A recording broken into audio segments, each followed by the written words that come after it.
Hey guys, tonight we take a slow breath and sink into a story where celebration turns sour, trust unravels like old ribbon, and one single test presses a mute button on a room full of laughter. You're surrounded by fairy lights, too many cupcakes, and the kind of family energy that feels half genuine, half rehearsed. You're glowing. No, literally, your skin has that warm shine people romanticize about pregnancy, but behind every congratulatory hug, there's a pair of eyes studying you just a second too long. You probably won't survive this, not emotionally, at least. So, before you get comfortable, take a moment to like the video and subscribe, but only if you genuinely enjoy what I do here. Drop your city and the local time in the comments. I love seeing where and when you're listening from. Now, dim the lights, maybe turn on a fan for that soft background hum, and let's ease into tonight's journey together. You're standing in your sister's backyard, the smell of jasmine tangled in the string lights, a paper banner screaming, "Welcome, baby," as if the baby can read. Everyone's here, your parents, your fiancé's family, neighbors you haven't seen since high school. The kind of party that's supposed to feel joyful, but there's something about the air that makes your skin buzz like a live wire. Your belly's round enough now to attract unsolicited hand-holding from near strangers. Your fiancé, let's call him Eric, hasn't let go of your hand since you got here.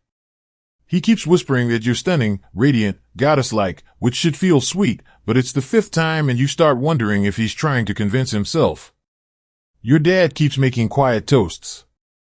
Not public ones, just lifting his glass toward you and nodding, almost as if he's saying goodbye. You catch your mom wiping away tears, which could be normal, or could be mom code for, "I don't know what's happening, but I'm not okay." You wave it off. You tell yourself pregnancy hormones make everything dramatic. Someone hands you a slice of red velvet cake, the kind that tastes like sugary clouds and regret, and you perch on the edge of a folding chair, letting the crowd blur. Kids shriek in the background, helium balloons smack softly against the patio roof, and your great-aunt Carol keeps asking if she can feel the baby kick. She says it like the baby's a rental car she wants to test drive. In the middle of a cousin's story about her new husky puppy named Odin, who apparently pees emotionally, Eric's father makes a toast. He stands with a wobble in his knees and a wine glass that's clearly not his first. He starts out sweet, saying he can't wait to meet his first grandchild, says you're going to be a wonderful mom, but then he says something else. He lifts his glass higher and chuckles, "Well, let's hope this little guy has the family nose, right?" His eyebrows arch, his voice slides too close to sarcasm, and the room doesn't laugh. They don't boo either. They freeze. You hear it like a pin dropping inside a cathedral. That pause. That microsecond between a joke and an accusation. You look over to Eric, his hand tightens just slightly, like he's holding a sponge he wants to wring out. And suddenly you remember that he doesn't have the family nose. He got his mom's. You try to smile it off, say something sarcastic back, maybe about inheriting your family's obsession with sweet tea, but the moment's already splintered. You catch your sister giving you that "girl, what was that?" look, and Eric's mother, oh, she's just staring into her wine like it's got answers printed at the bottom. Historically, pregnancy celebrations go back over 4,000 years. The ancient Egyptians had seclusion rituals, where expecting mothers were kept isolated and pampered until birth, believed to protect them from evil spirits. But modern baby showers? That came from the post-World War II era when department stores jumped at the chance to commercialize motherhood. Yay capitalism! You rub your belly, still smiling, still pretending everything's fine. The baby's still kicking, a soft flutter, like eyelashes brushing your insides, and for a moment you focus on that. Not the toast. Not the silence. But you feel it now. The shift. Historians still argue whether early Roman rituals around childbirth were more spiritual or legal. Some claim baby celebrations were mainly about inheritance. Lineage. Blood. And when you think about that toast again, the word blood keeps echoing like a dropped fork in an empty dining hall. The party winds down. Leftovers are wrapped in foil swans. Someone forgot a diaper cake on the bathroom sink. A cousin jokes about naming the baby after a Kardashian. Normal stuff. But as you get into the car with Eric, you're dressed tight against your stomach and your shoes in your hand, you glance over and ask, softly, "Did that comment bother you?" He shrugs. Says he's drunk. Don't take it seriously. You nod. Smile. Pretend. But in your chest, something clicks shut. Like the lid on an old jewelry box. Because tonight should have been about joy. Instead, it's about something else entirely. There's a fringe theory you once read online about pregnancy energy being so powerful, it can draw out truth from even the most well-kept family secrets. That it amplifies energy around it, cracks masks, reveals hidden fractures. You used to laugh at that stuff. Not tonight. The next morning feels like a hangover, but not the kind from wine or too much red velvet cake. It's emotional. Lingering. Like static clinging to your skin no matter how many times you change your clothes. You wake up earlier than Eric. He's snoring lightly, twisted in the sheets with one hand flopped over his face. The sun's barely risen, and the world feels soft, like it's apologizing for last night. But you're not ready to forgive it yet. You pad into the kitchen, barefoot, grabbing a chipped mug and filling it with lukewarm coffee because the idea of brewing a fresh pot just feels too hopeful right now. Your hand rests on your belly. You whisper, "You okay in there?" The baby kicks like a gentle nudge.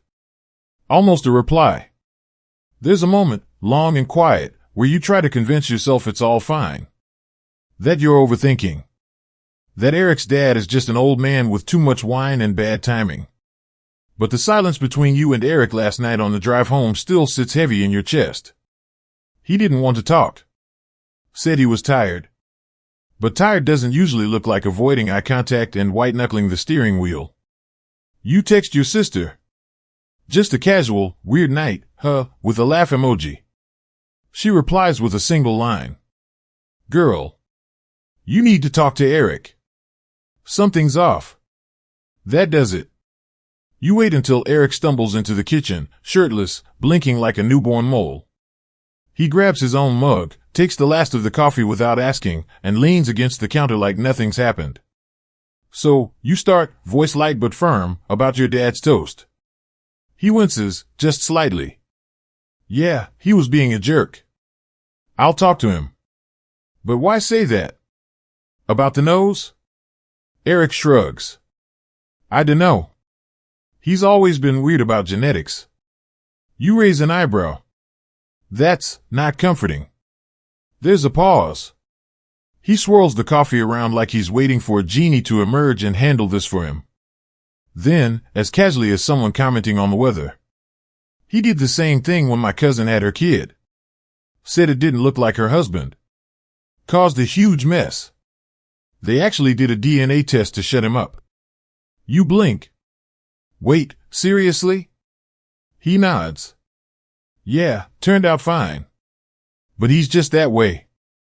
Obsessed with family traits. Always has been. I think he watched too many crime documentaries or something. You try to laugh. It sticks in your throat. I mean, you trail off. Would you ever do that? A DNA test? Eric stiffens. Not much, but enough. No. Why would I? You don't answer. But in your head, 1,000 micro-memories flash. The way Eric flinched when you told him you were pregnant. How he double-checked the due date, like he was doing math. The way he's been extra clingy since then. Not protective, possessive. You try to push the thoughts aside. But they don't leave. They just rearrange themselves into questions. That night, you dream of ancient tribal rituals. Women wrapped in red cloth, dancing under moonlight, chanting songs about bloodlines and betrayal. A woman hands you a baby. But its face is blurred, static like an old TV screen. You wake up with your hand gripping your belly like a lifeline.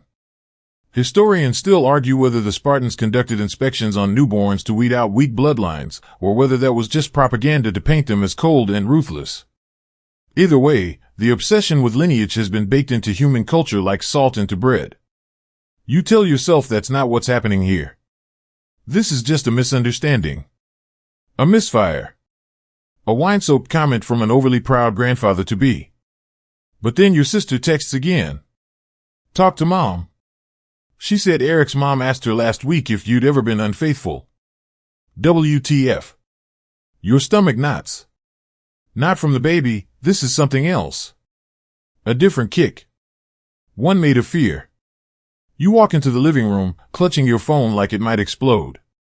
Eric's on the couch, pretending to scroll his phone but clearly watching you. You ask it. Do you think this baby is yours? He flinches. Visibly. What kind of question is that? An honest one. He sets his phone down slowly. Of course I do. But he doesn't say it with fire. He says it like someone rehearsing a line they don't believe. There's a pause. You both exist in it like two statues facing opposite directions. Then, quietly, he says, "My dad's going to ask for a paternity test." There it is. The truth. You nod. And you? He hesitates. I think we should do it. Just to shut everyone up. Your breath catches. That wasn't the answer you were hoping for. You want a DNA test? I just want this to stop being a thing, okay, he says. Let's get the test, prove it's mine, and move on. You want to scream. Instead, you whisper, it shouldn't be a thing at all. He doesn't reply. There's a fringe belief in some parts of Japan that certain blood types determine personality traits and compatibility. People even choose partners based on blood type, believing it can predict loyalty. Weird, right? But not weirder than sitting across from the man you love while he tries to rationalize questioning your child's origin. You look at him, and for the first time, you don't see your fiancé. You see someone scared. Someone whose love for you has a hidden asterisk. You stand. I'll do the test. He nods. Thank you. But there's no victory in his voice. Only quiet. You walk to the window and stare out at the garden. You planted that rose bush together last year. It's blooming. And all you can think is, what happens if the bloom doesn't match the seed? You've never been inside a DNA testing clinic before. Turns out, it's a bit like going to the DMV, if the DMV held the power to detonate your entire future in a tidy manila envelope. The receptionist barely looks up. She hands you a clipboard, mumbles something about consent forms, and points to a waiting area filled with the hollow-eyed and the hopeful. You sit. Eric sits. But not next to you. One seat over. A space between you like an invisible fault line. The air smells like hand sanitizer and tension. You glance around and realize no one makes eye contact here. It's a silent agreement. Everyone's here for answers they're not sure they want. Across from you, a couple in their 50s stare at the floor while a red-faced teenage boy scrolls on his phone. To your left, a woman clutches a baby to her chest like someone might take it if she blinked. There's a TV in the corner playing a documentary on ancient Egypt, subtitled, Thank the Gods. You watch a priest weigh a feather against a human heart, part of the ancient judgment ritual. Historians still argue whether that was symbolic or if the heart weighing was ever truly practiced, but the metaphor lingers, the weight of truth versus the illusion of innocence. Your name is called. You rise, steadying yourself. Eric follows, his jaw tight. A nurse leads you into a sterile room, all chrome and echo. She's gentle. Explains the process. 2 swabs. No big deal. You nod like you're not slowly falling apart from the inside out. Eric swabs first. It's weirdly intimate, watching a cotton tip circle the inside of his cheek. You think about how many times you've kissed that mouth. Trusted it. Your turn. Swab. Bag. Label. Done. And then, just like that, it's over. Except it's not. The nurse tells you the results will take about a week. You thank her, but your voice sounds like someone else's. On the way out, you stop by the front desk to confirm your contact info. The receptionist finally looks up. Her eyes linger on your belly. You wonder how many times she's seen this. A glowing mother-to-be, followed by a man carrying doubt like a briefcase. Back in the car, Eric finally says something. You did good in there. You almost laugh. What are you, a toddler at the dentist? Instead, you murmur, thanks. Then you add, do you hope it's yours? You don't know why you asked that. Maybe to feel out the edges of the cliff you're standing on. Eric doesn't look at you. He starts the engine. Of course I do. But he doesn't say he knows. That's the part that hurts. At home, you collapse onto the couch. Your phone buzzes.